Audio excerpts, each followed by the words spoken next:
Baba Mariti, international protocol, we salute you.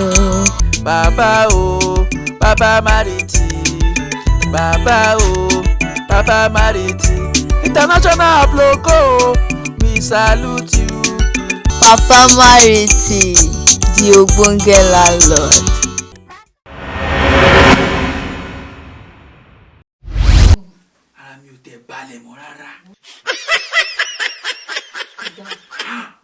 Fresh. John! No! Kí ló máa ṣe bàbá tó fi bàbá yìí tó fi dákun mi? Kí ló pè mí fún by this time?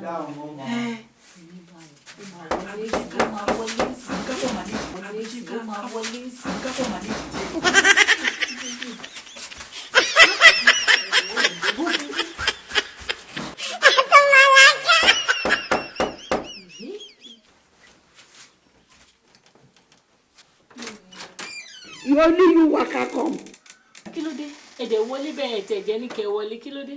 Ègbè mọ́ mi kanlẹ̀kùn kí ó dáhùn kan. Kí lẹ wá wá? Kí lẹ wá wá? Fún mi ní ayọ̀nù. Wọ́n fi ayọ̀nù. Ẹ gbáyàn bí lánàá bẹ gbà ń jẹta bàbá. Ẹ ṣì what? Ẹ gbáyàn níbí lánàá bẹ gbà ń jẹta. Ṣé àsanwó ilé ni bàbá kí ló ṣẹlẹ̀? Àsanwó ilé ni mo mi bá ọ sọ. Ìmọ̀kàn tí mo fẹ́ bàbá lálọ́dẹ máa lọ. Ẹ máa lọ. Àlejò rẹ̀ dà. Kí ló ń wá kiri? Kí lẹ̀ wá? Ọmọ irọ́ mi rẹ̀ ni o. Ẹ ṣọ́ra yín bàbá lálọ́dẹ mi ò láyé máa lọ. Ayọ̀lùwò lè wá kiri bàbá ò lè lè bá ètò lọ lọ. Àmọ́ fẹ́ jọ yín sọ́kọ mi o. Ayọ̀nù ni mo máa tọrọ mẹ́mà. Ayọ̀ lè wá kí lè wá débi kọ́ọ̀tì bàbá ẹ̀. Èdè burúkú èdè ògbé mi ò gbọ́. Ayé ẹlẹ́fọ̀ọ́ o. Ṣètò rí àtàn. Tíbo ni. Nǹkan tó ṣe pé mo ò láyàn ní máa lọ. Ọ̀làyọ̀. Mo ò láyàn. Láyàn ṣàlẹ̀ wá wá. Ọ̀làyọ̀. Ẹ̀ wáyàn ẹ pé jọ̀yìn ṣé mo jẹ́ jọ̀yìn? Ọ̀làyọ̀.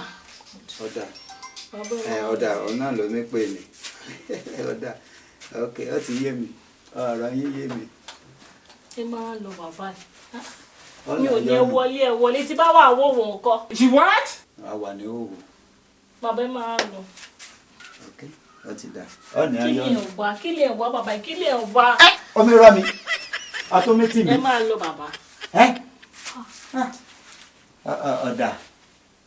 Ọ̀dà mo ti gbọ́.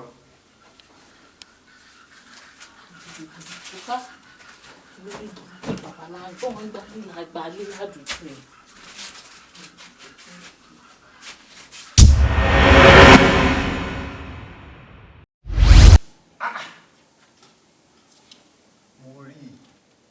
Mo rí fúnra mi lè rí ti.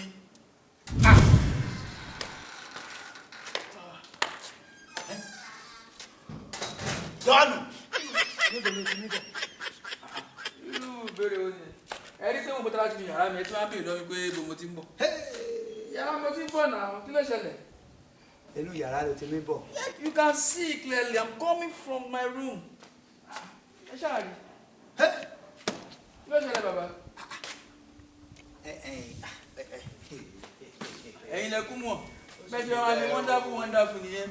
Kò sí wàhálà ìwọ̀ mi bẹ́ẹ̀ gẹ̀ẹ́tì ń dómi tí màá jẹ mo ń lọ ẹ̀yin lẹ mọ nǹkan tẹ́ ń bá kiri lọ́sàn-án gan. Níwọ̀ kí mo rí kòrókòró.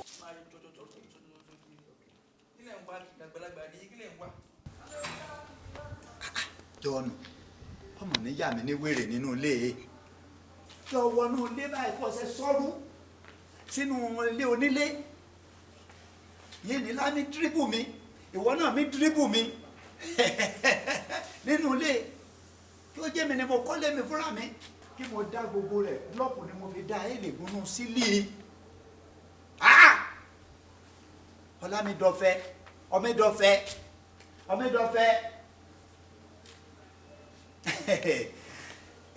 nínú ilé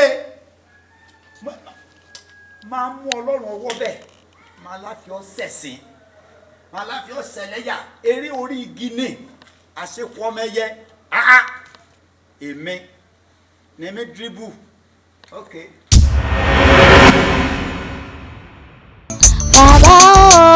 Baba Mariti, international protocol, we salute you. Baba Baba Mariti, Baba Baba Mariti, international protocol.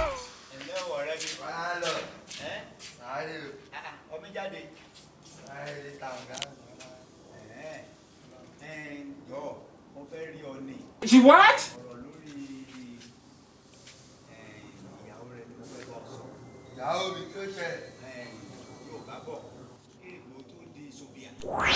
Pàrọ̀ ní ìṣẹ̀lẹ̀ anybody ẹ kí máa mọ.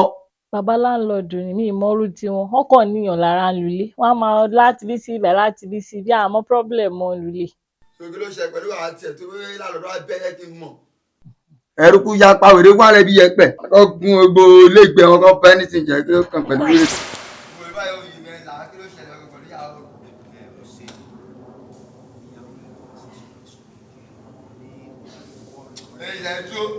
Wàhálà lọ́dọ̀ wa kí ló ṣẹlẹ̀ kan ọ̀gá náà ṣe o ìyàwó mi ṣe ṣọ̀ṣọ̀ bíi ti bá wà bí wà rẹ̀ sọ kí ló ṣẹlẹ̀ ọgbọ̀n ló wá kù. mi ìyàwó rẹ mi ṣe sọ̀kísọ̀kí kiri lọ́lá mi gbó bí ajá.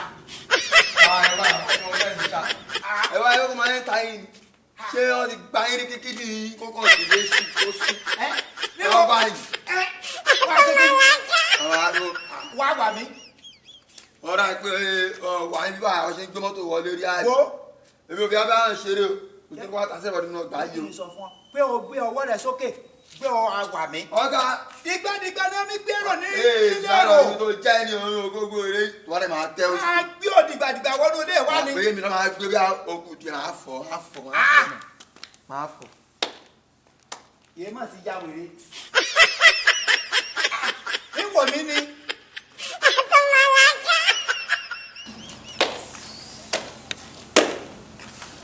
Ní kíni? Ṣé ìpẹ́ ti tẹ́ báyìí? Fúnkẹ́. Baba landlord ṣé ìpẹ́ ti tẹ́? Tí wọ́n ẹbẹ̀ ìjẹ́rùlé ló yẹ kí ní kí gbogbo fíìmù tó wà lẹ́yìn ló fẹ́ ṣe. She what? Ọmọlọ́mọ tó máa respect yín tó máa kí Baba landlord. Obìnrin ọmọ lé o, obìnrin mọ̀ sọ̀rọ̀ o. Ọ̀lẹ́ òun náà lè ṣe níyàwó lé. She what? Ó ti fi pátá lù lórí. Ègbọ́ kọ́ mọ̀mọ́. Ìyá ọmọ tẹbi àárín wọn ìyàwó àárín wọn kóbókóbó iná ní ẹni tẹbi kéré tó dágbé Baba landlord. Lẹ́nu rẹ̀ Mariam mo mọ orú rìn yìí. Bàbá àgbàyà. Kí ènìyàn bá ti lè darun ó dẹ̀ bí ti dàda bí iye. Iṣẹ́ rírọ ẹ̀. Ọ̀gbáǹjì. She what? Ọ̀gbáǹjì la jẹ́ ọtí Ìlànà ròbọ́ fọ́kọ̀ rẹ̀ ọtí ròbọ́ fún ọtí fọ̀dí fún ọmọ ọlọ́mọ. Nǹkan tí máa ṣe fún yín lè. Tí bó bá súnmọ́ mi kí wọ́n fọwọ́ ní gbọ́ ojú rẹ̀. Jesus is Lord.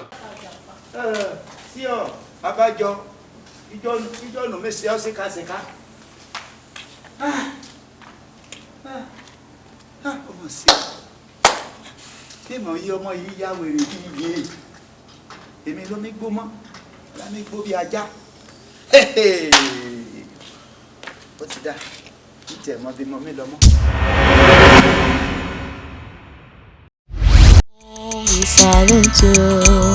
Baba Baba Mariti, Baba Baba Mariti, international protocol, we salute you. Baba Mariti, the ogbonge landlord. Baba Mariti, no dey gree for anybody. He no go ever gree for anybody. Ogbonge comedy. Sir Victor Olutomi, I throway salute. If you dey watch this series, abeg carry water for your side.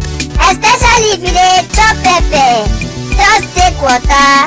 Take your time, relax and enjoy this ogbonge comedy.